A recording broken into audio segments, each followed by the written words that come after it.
Yirmiyahu was a prophet, was a good chaver of mine. Never understood a single word he said, but we helped him to drink his yain. And we always have some mighty fine yain.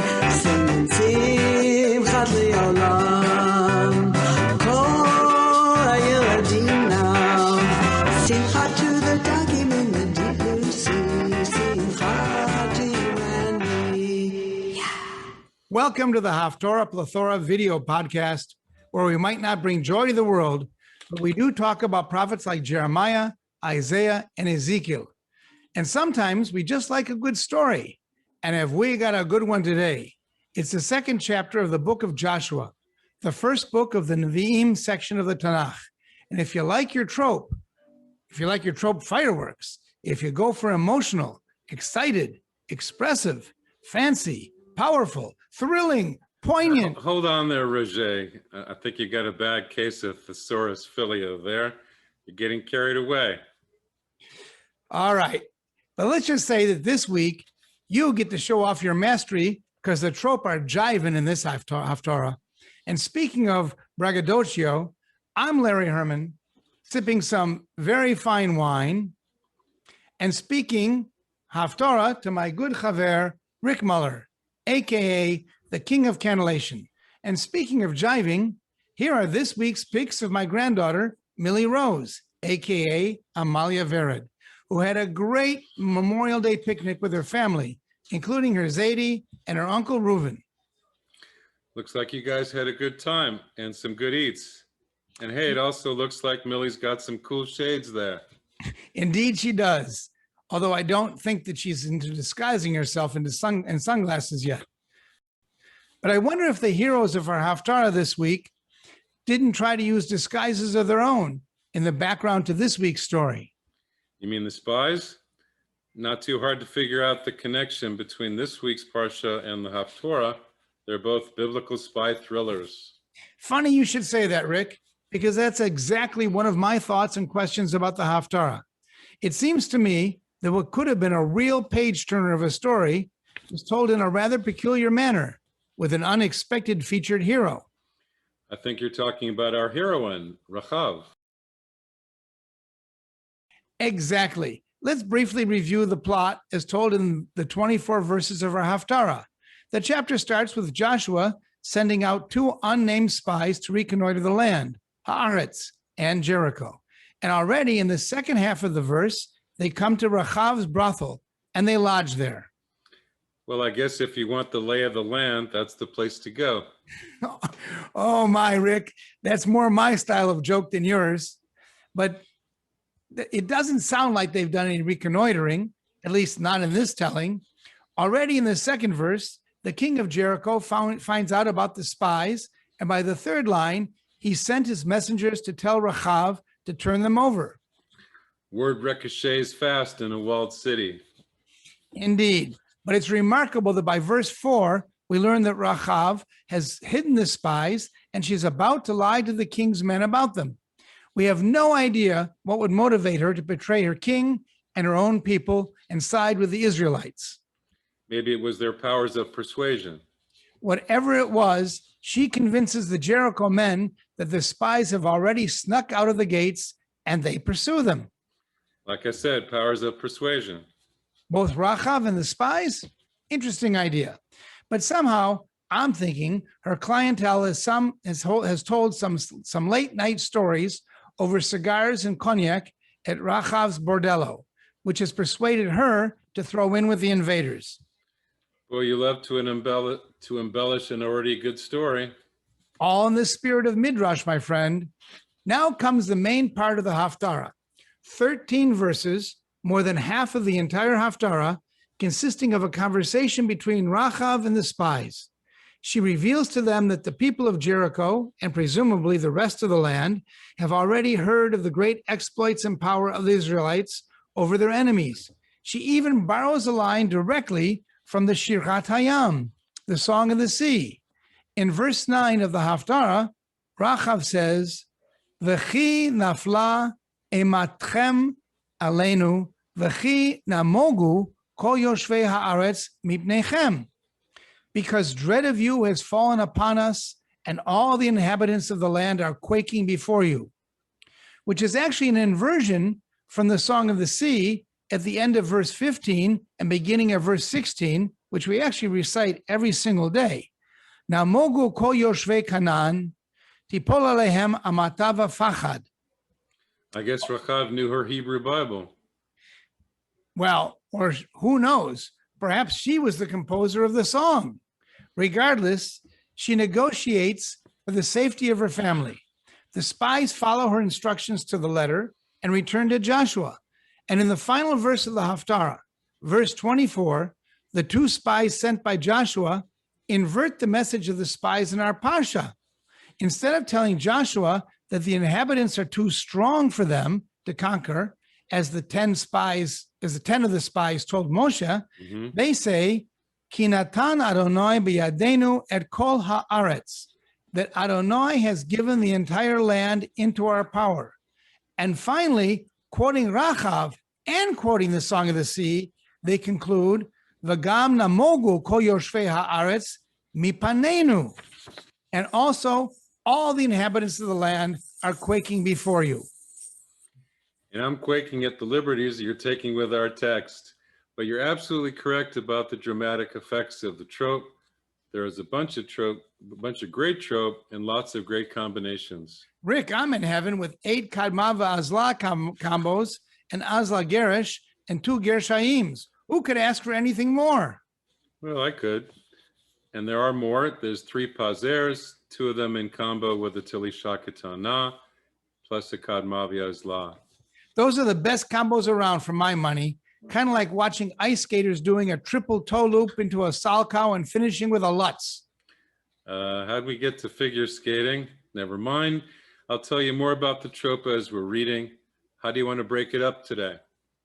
Well, Rick, I thought that we'd break it into 4 parts. We'll start with verses 1 through 7.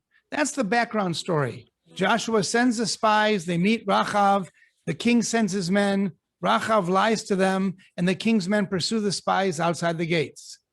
Then we'll read verses 8 through 13, the first half of the conversation between Rachav and the spies, where Rachav speaks to the spies, revealing the critical information and demanding protection.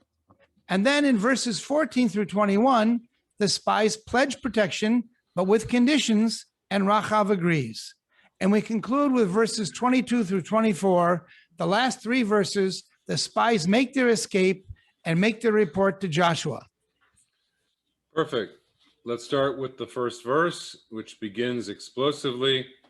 The text is found on page 857. And thanks to our technical wizard, you can follow it on the screen in front of you. Rick, you have any thoughts about the first 7 verses before you chant them? Okay, well, what jumps out to me is the Tilisha Gedolah on Yehoshua bin Nun, which echoes in the rest of that sentence. Vayavohu has one, and Hine Anashim in verse 2 has it. So the order of Joshua to the spies is carried out by these 2 men. And then Vayelchu has a Kadmavia Azla all on one word, which is kind of rare, but it shows the intensity of the trip, how they made it into the city. It's not really explained, but it was a dangerous kind of mission, I suppose. I have an idea about that one, Rick. To sneak into a city, yes. I think the Vayelchu and the Vayavohu being together and both with dramatic trope indicates that they set out and they came directly to, where did they come? To Beit Isha Zona, to the basically brothel. They didn't go anywhere else. They didn't scout out the land. They didn't really scout out Jericho. They headed to the brothel. And you know why they headed to the brothel right away? They were thirsty. No, you said before, where else to get good information? Yeah, right. That's the center of town. That's where the merchants come and go. So, okay, go ahead. Okay, and then the king gets the same, in verse 3, the king gets the same Tilisha Gedolah, produce the men, and she basically refuses. She lies to him that she didn't even know where they were. And verse 4, Vatikach Haisha, the drama of taking the men and hiding them individually. You can see the commentary on the bottom there of the Eitz Chaim. But she takes action. She's not timid about it. It's not like they're telling her we're going to hide over here. She takes charge, which is a great thing. And then she refuses to produce them. All right. Sounds like a lot of dramatic trope. So why don't we start with the bracha and then hear the first 7 verses of the Haftarah. Okay. Baruch atah Adonai Eloheinu melech haolam asher kitshanu b'mitzvotav v'tzivanu la'asok b'divrei Torah. Amen. And don't forget, you've got the text on the screen. Thanks to Norm. Vayishlach Yoshua bin Nun min hashitim shnayim anashim meraglim cheresh lemor lechu Re'u et haaretz v'et Yericho vayelechu vayavo'u beit isha zona ushmah Rachav vayishkevu shama vaye'amar lemelech Yericho lemor hine Anashim bauhena halayla mibnei Yisrael lachpor et haaretz vayishlach melech Yericho el Rachav lemor otzi anashim habaim elayich Asher ba'u levetech ki lachpor kol haaretz ba'u vatikach haisha et shnei hanashim vatitzpeno vatomer ken ba'u elai hanashim Velo yadati me'ayin heima. Before I go on, Vatomer has the munach lagarme. Vatomer, there's a hesitation there before she says yes, which really isn't the answer to the question from the king, but there's drama there. Verse 5, Vayehi hashar liskor bachoshech Anashim yatza'u lo yadati. She pretends not to know. Anahalchu anashim ridfu maher acharehem kitasigum vehi he'elatam hagaga batit menem befishtei ha'etz Aruchot lach al hagag v'hanashim radfu achrehem derech hayarden al hamaberot v'hasha'ar sagaru acharei kasher yatsu harodfim acharehem. Great. So now we have the encounter between Rachav and the spies. What have you got to say about that first part of the encounter, Rick? Well, you've got Yadati has the Zakef Gadol. So what does she really know? She says, I know. But here it's the truth that she knows that the power of God and all that. Ki natan Adonai, the Dargat Tavir there. That's going to be echoed later. And then Vechina Mogu. So this is the second of the Namogus. Shirat Hayam is the first. This is the second one with a Tavir underneath. And The that's first, gonna, the first one in in the Haftarah, the yes. Haftarah. So the important information here in verse 9 is the spies have discovered that she knows and that the people know all about the power of God and the power of the Israelites. Uh-huh. And then in verse 10, the pazer, the first pazer, talks about what you did, asitem, and to the two kings, and the malchei ha'amori as the kadma v'azla, the two kings, each one gets a curve on top, if you want to think of it that way. But she's relating what the Israelites did to the kings to what's going to happen to Jericho. I like that. And in fact, in verse 11, it sucks all the air, all the wind out of them because that ruach Yes. has a Also, tavir. yes, also with a tavir. The namogu links to the ruach, od ruach. And then there's a yativ on the key because God has all the power. And va'asitem again in verse 12. So what you did there with the kings, please in the future you do also to my family. You have the power to save my family. So that's what she's interested in there. Right. It's a vav ha'apuch, which means it takes the asitem from being past tense to being future. But I'm gonna drush a little bit and saying, and it's a vav ha'apuch in terms of reverse what you're doing. Instead of destroying the kings, you're going to save my family. Yes, exactly. And that goes up to 13. All right. Okay. You want to chant?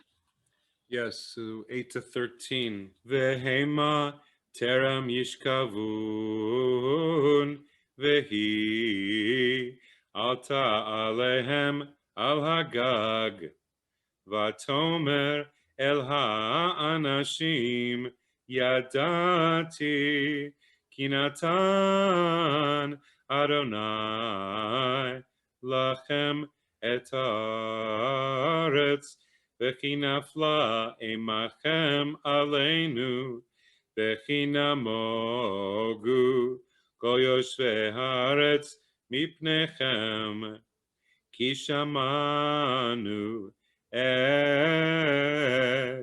asher hovish Adonai et mei yam suf mipnechem, b'tzeichem mimitzrayim, Asher asitem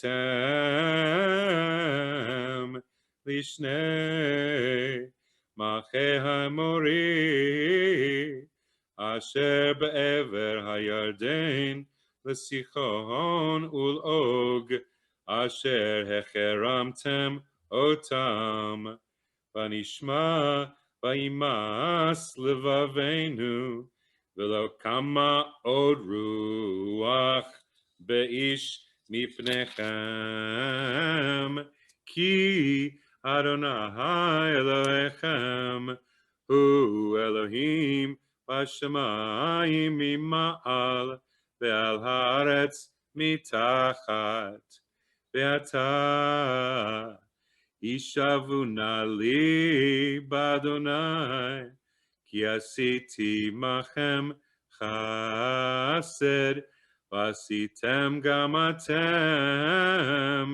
im beit avi chesed untatem li ot emet v'hachayitem et avi v'et imi v'et achai v'et achyotai v'et kol asher lahem V'yitzaltem et nafshotenu mimavet. Rick, you know, their sisters are in that verse we were talking about. Yeah, but not later, huh? And there's just a minor typo there. Achotai, sisters. You're supposed to read it with a yud there, achyotai, but the print was in the Eitz Chaim. It's the aleph, the chet, the vav, and then the taf. Achotai. Sisters. I think it has something to do with the brothel and the sisters in the brothel. I don't know what to do with it, but they're mentioned, and later on they're not. But anyway, Well, we could go in that direction, but I suggest we move forward to the next Yeah. set of verses. In fact, we go to verses 14 through 21, which is where Yes. the spies basically tell Rachav what the conditions are for actually protecting her. And what are your Yes. thoughts on the trope there? All right, so Vayomer, what are they going to say? That's the Dargah all by itself in verse 14. It starts off really dramatic, intense on that word. And then it leads to the Pazer and Tikvat in verse 18. Yeah, there's Venach Beitem Shama, you should hide there. That's got some emphasis. But Tikvat Chut Hashani Hazeh, the crimson cord, that's the saving vehicle. It's like the staff of Moses. It's the thing. It's the Well, it's a Maltese symbol. falcon. It's the symbol of the story. Yeah. Or it's the blood on the doorpost for the Pesach offering. But I Right. have a different idea about this as well. Yes. The et tikvat chut hashani hazeh. And we talked about this, that a tikvat is a cord, but a tikva is also hope. And so this chut, this line, this crimson line, is giving her the hope that she and her family will be saved. Right, because the people up, I guess that it's out the window, out the main wall, so the Israelites can see. Hey, there's one window there with the cord hanging out. So save everybody in that place. And she's warned in verse 19, the third pazer of the story, the big warning that you better not go outside. Veitech, your houses has a dargah, your house, and then there's a munach lagarme there, separating the inside from the outside, the chutzah. So that's the dividing line. But Rick, not to get too technical, Yeah. there's no munach. You've got a dargah. Yes. What do you call it? A pasak? A pasek, divider, a separator. Yeah. Pasek, and then you've got a tavir. And I don't know that I've ever actually seen that where the dargah and the tavir are actually separated. Yeah, that's really, really rare. What do you have to do? Do you pause there? That's the red line. That's the crimson cord. I like it. Okay. But yeah, you pause there a little bit. Yeah. All right. Okay. And then this section again closes verse 21, the Tikvat Hashani there. Pretty common trope, but there it is again. There you go. It's either a cord or it's a hope or it's both. So why don't you read verses 14 to 21. 14 to 21. Thank you. Vayomru lahanashim nafshenu tachtechem lamut im lo tagidu. If you don't tell, if you don't say, im has the yativ, et divarenu zeh v'haya b'teit Adonai lanu et haaretz ve'asinu imach chesed ve'emet v'toridem b'chevel be'ad hachalon ki ve'tach bekir hachoma uvachoma hi yoshavet v'tomer lahem hahara lechu ben yifga'u v'chem harotfim v'nach beitem shama shloshet yamim ad shov harotfim ve'achar telchu ledarkechem vayomru elecha anashim nekiyim anachnu mishuatecha zeh asher hishbatanu hine anachnu va'im ba'aretz et tikvat chut hashani hazeh tiksheri b'chalon asher horatenu vo ואת אביך ואת אמך, ואת אחייך, ואת כל בית אביך, תאספי אלייך הביתה. והיה כל אשר יצא מדלתי ביתך החוצה דמו וראשו, ואנחנו נקיים,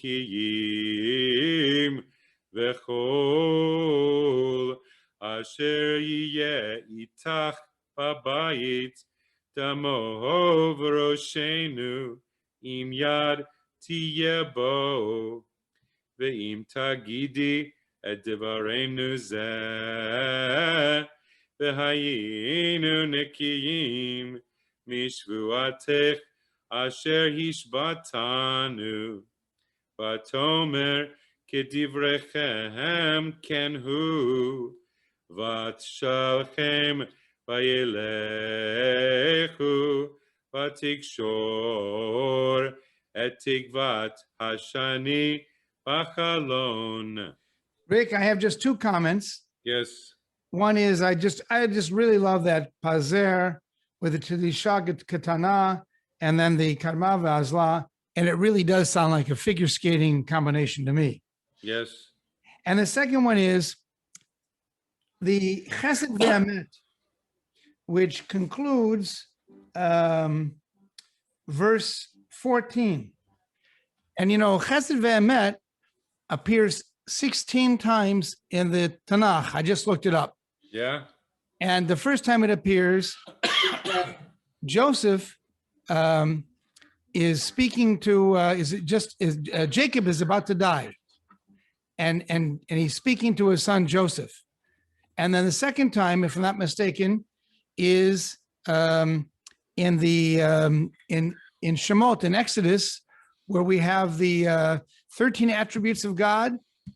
And I think that Chesed Ve'emet is one of them. Notzer Chesed La'alafim, yes. All right. And here we have the third or the fourth reference in the entire Tanakh to Chesed Ve'emet. That's great. Great stuff. Good pull. All right, go ahead. What do you got to say about the concluding three verses? Okay, the trope there, Vayevakshu Harofim, the Dargat Severe. There's all the intensity there, the wondering on the crowd, are they going to escape or not? Imagine hearing the story for the first time. And then verse 23, Vayashuvu, and they returned. They happily come back. Yeah, with the Azla Geresh, they happily returned to Joshua. If they didn't, they couldn't go ahead with the plan. And then again, the echoes of what Rachav said before, Ki natan Adonai, God gave us into their hands, and V'gam namogu, the inhabitants are quaking. There we go, that namogu again. Which was also in the Shir. So 3 times that word. All right. Really unusual. I don't remember seeing it anywhere else. We could word search that too. Any other namogus in the Torah. But anyway. Well, take us home with the last 3 verses. Vayelchu, vayavo'u hahara, vayeshvu sham, shloshet yamim, ad shavu harodfim,